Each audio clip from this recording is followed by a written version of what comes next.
Hello మామ, నమస్తే. Welcome to కృపా ఫిషింగ్. మామ, ఈరోజు అయితే ఎప్పటిలాగానే ఈవినింగ్ టైం ఒక గంట సేపు సరదాగా షికారు చేద్దామని చెప్పి కొరమేలకి అయితే వచ్చాను. మామ, అదేంటో తెలియదు కానీ ఏమైందో ఏంటో ఈ మధ్య చేపలు సరిగ్గా పడట్లేదు. కొంపదీసి మనం పట్టే పట్టుడికి ఏమైనా దిష్టి తగిలిందేమో తెలియదు. ఏమైనా కానీ 2 నిమ్మకాయలు కోసి పెడితే పోయిద్దేమో అని నా డౌటు. చేపలు అయితే కొడుతున్నాయి, కాలువలో పడి అట్నుంచి అట్టయిపోతున్నాయి, ఒడ్డుకైతే రావట్లేదు. కాబట్టి ఏం చేయాలో అర్థం కావట్లేదు. ఈసారి వేటకైతే వచ్చేటప్పుడు ఖచ్చితంగా 2 నిమ్మకాయలు తిప్పేసుకొని అయినా రావాలి వేటకి.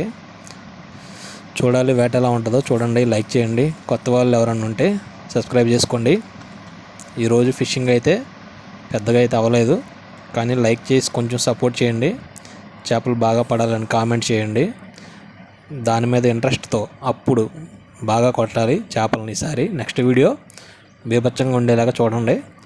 లైక్ చేయండి. Thank you. ఎలాగైతేనేం కుస్తీలు పడి అట్లాగి ఇట్లాగి అటీసిరి ఇటీసిరి 2 కొరమేళ్ళు అయితే పట్టాను. ఈ 2 కొరమేళ్ళు తీసుకెళ్ళి మన సబ్స్క్రైబర్లకు ఇచ్చాను. ఈసారి గట్టిగా కొట్టాలి వేటనే. ఆ చేపలు ఎలా పడినాయి ఏంటో చూడండి. ఏ సైజు పడినాయో ఈ వీడియో చూడండి.